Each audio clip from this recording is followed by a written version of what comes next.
बिस्मिल्लाहिर्रहमानिर्रहीम, अस्सलाम वालेकुम रहमतुल्लाहि व बरकातुहू। मेरा नाम अहमद अकील है। आप देख रहे हैं प्रॉपर्टी इंडियन टीवी। महंगाई बहुत ज़्यादा हो गई हुई है। आज के दौर के अंदर इस महंगाई का कैसे मुकाबला करें, कैसे सामना करें कि हर चीज़ डबल से भी ज़्यादा हो गई है विदिन ये पिछले 6 महीने में, जब से ये जो अफलातूनों ने रजीम चेंज किया और मुल्क का तमाशा लगाया, तब से हर बंदा चीख रहा है। वो तो बात यह है कि इस मुल्क के अंदर एक बहुत बड़ा ये भी तबका पैदा हो गया हुआ है कि जिनके पास वसाइल हैं, जिनको फ़र्क नहीं पड़ता, जो कि पिछली गवर्नमेंट ने बताया था कि करोड़ 1.5 करोड़ बंदा है जो बुनियादी तौर पे ऐसा है कि जो लविश ज़िंदगी बसर करता है और वो टैक्स नहीं देता और उसकी जो ना मज़े हैं और कोई उसको पूछने वाला या पूछ सकता नहीं है।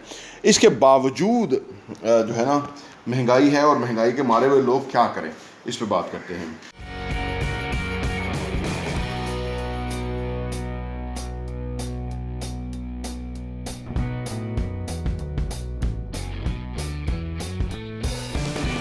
देखिए, अगर हम ये जो मैंने बताया ना कि करोड़ 1.5 करोड़ लोग हैं कि जिनकी लाइफस्टाइल बहुत ही लेविश है, बहुत अखराजात करते हैं, अच्छी गाड़ियों में रहते हैं, अच्छे घरों में रहते हैं, वसाइल उनके पास हैं, फ़र्क ही नहीं पड़ता आलू 150-200 पे चले जाएं, चीनी 600 की हो जाए, पेट्रोल 500 का हो जाए, उन्हें फ़र्क नहीं पड़ता। उनकी अखराजात के अंदर सिर्फ समझ लो कि 50,000 महीना या 1 लाख रुपये महीना उनकी लाइफस्टाइल में एक अजाफी फ़र्क पड़े, साल के 12 लाख रुपये उनको नहीं फ़र्क पड़ता।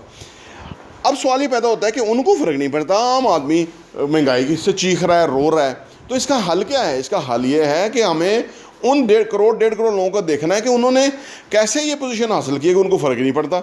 जब हम ये देख लेंगे ना कि वो क्या करते हैं, किस तरह कमाते हैं, किस तरह रहते हैं, किस तरह उनके टाइम गुजरता है, किस तरह क्या उनके काम है, क्या उनके मामूलात हैं, क्या वो पढ़ते हैं, क्या वो सुनते हैं, किधर वो जाते हैं, कहाँ से आते हैं, क्या क्या काम कर रहे हैं, क्या उनके शोबे हैं, जब ये सारा कुछ करेंगे तो हमें पता लगेगा कि ये सारे जो लोग हैं इनमें कोई भी मुलाजम पेशा नहीं है, ना सरकारी ना प्राइवेट। ये वो लोग हैं, ये प्राइवेट में तो आप कह सकते हैं लार्ज स्केल मैन्युफैक्चरर्स के अंदर कोई बंदे होंगे जिनकी हाई सैलरी है, कॉर्पोरेट सेक्टर में कुछ लोगों की हाई सैलरी है, बाकी अदर टेलीकॉम, रियल इस्टेट, ये जो शोबे हैं इनके अंदर लोगों को बहुत पैसा कमाते हैं, ये तो होंगे। लेकिन ज़्यादातर लोग जो हैं आप सोचिए कि गरीब हैं और वो ऐसा काम कर रहे हैं कि अपना वक्त बेच के वो पैसा कमा रहे हैं, जो कि उनको कोई ज़्यादा मुआवजा नहीं मिलता। सरकारी मुलाजम को तो बिल्कुल ही बेचारों को बेड़ा गर्क कर दिया इस हुकूमत ने, क्योंकि महंगाई इस कदर ऊपर कर गए हैं।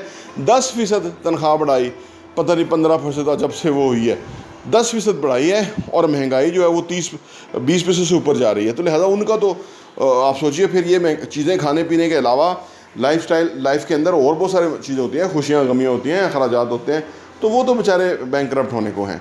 तो ये तो जुल्म है, लेकिन हमारे यहाँ जुल्म के ख़िलाफ़ निकलना जो है वो बदतमीज़ी होता है और लोग निकलते नहीं हैं। हमारी कौम ऐसी बन गई है ढीठ किस्म की कि उनको फ़र्क ही नहीं पड़ता। फिर वो सियासी जो वाबस्तगी हैं वो कहते हैं कि इमरान को ना फ़ायदा पहुँच जाए, तो लिहाजा वो कोई नाम ही नहीं लेता कि महंगाई है। वो अंदर से बड़े काने हुए हैं, अंदर से रोज़गार मतलब मामलात नहीं चल रहे, लेकिन वो महंगाई का कुछ वो कर नहीं पा रहे, वो कह ही नहीं रहे कि महंगाई बहुत हो गई है। तो लिहाजा ये महंगाई फिनोमेना अब है, पता नहीं कब तक रहे, लेकिन ये कोई नीचे तो आएगा नहीं। तो लिहाजा करना ये होगा कि हमें अपने आप को अपग्रेड करना होगा, अपने आप को अहल बनाना होगा, काबिल बनाना होगा, अपनी आमदनी को 10 गुना बढ़ाना होगा। जब आप 10 गुना आमदनी का टारगेट बनाएंगे तो डबल तो आमदनी होगी, और डबल होगी तो हमें महंगाई नहीं लगेगी जो भी हमारी आमदनी है। और अगर हम सरकारी मुलाजम है, प्राइवेट मुलाजम है, कोई मुलाजम है, तो मुलाजम होना अप्रोच का नाम होता है। कुछ ऐसे मुलाजम भी हैं कि जो बावजूद मुलाजमत के पार्ट टाइम में बहुत सारे पैसे कमाते हैं, अपनी तनख्वाह से भी ज़्यादा कमाते हैं। तो हमें अपने आप को अपग्रेड करना है, अपने आप की ज़िम्मेदारी लेनी है। हुकूमत महंगाई सस्ती भी कर दे तो कितना फ़र्क पड़ेगा?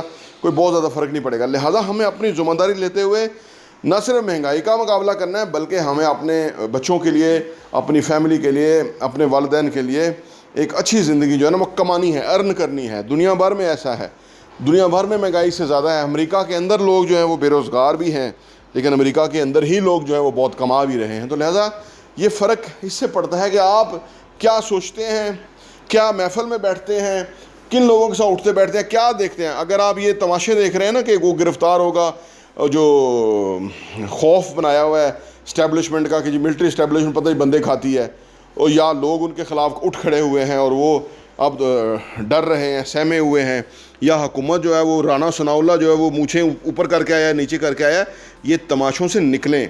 ये लोग हैं जिन्होंने हराम खा खा के बहुत पैसे बनाए, इनको फ़र्क ही नहीं पड़ता। ये बढ़ के मारते रहेंगे और आप सुनते रहेंगे और अपना कीमती वक्त ज़ाया करेंगे और महंगाई आपको खा जाएगी। तो लिहाजा महंगाई से बचने के लिए ज़रूरी है कि आप अपने काम के ऊपर एम्फेसाइज़ करें, काम बेहतर करें, फोकस हों और ये फजूल के तमाशे बिल्कुल ना देखें। मैंने टेलीविज़न बंद किया हुआ है, आप भी बंद करें, बाइकाट करें इन टेलीविज़न का। ये सारे बकवास दिखाते हैं, सच तो ये दिखा नहीं सकते क्योंकि ये सारे डरते हैं कि वो छितर मारती है फ़ौज, तो ये भी डरते हैं। कुछ सहाफ़ी हैं वो पाकिस्तान से निकल गए हैं जो कि नहीं डरते थे। तो लिहाजा इन बकवास पीछे बकवासियात वालों को सुनना, ये जो करप्ट लफाफा सहाफ़ी हैं इनको सुनना और अपना कीमती वक्त इनको देना, मैं तो बहुत लानत भेजता हूँ इनके ऊपर। और टीवी बंद के तो अभी इस वक्त भी बंद है, हर वक्त बंद होता है टीवी, क्योंकि मैं इन घटिया सहाफ़ियों को सुनना नहीं चाहता। और ना ही मैं ये 2 नंबर की जो पाकिस्तान के अंदर इस्टेब्लिशमेंट है और ये जो मिलिट्री के करैक्टर्स हैं 2-4 और ये जो करप्ट सियासतदान है, इनकी मैं हुकूमत देखना चाहता हूँ। इनकी तो लानतें भेजता हूँ, इनकी अल्लाह इनको तबाह बर्बाद करे और पाकिस्तान के लोगों को हकीकत आश्कार करे, वो समझें कि ये दुश्मन है हमारे। हम अपनी जंग हमने आप लड़नी है। जब हम अपनी जंग लड़ना शुरू हो जाएंगे तो हम कामयाब हो जाएंगे और ये जो चोर सियासतदान, करप्ट मिलिट्री इस्टेब्लिशमेंट, ये सारे जो हैं ये फेल हो जाएंगे और हम आगे निकल जाएंगे इंशाअल्लाह ताला। प्रॉप टीवी देखने का बहुत बहुत शुक्रिया।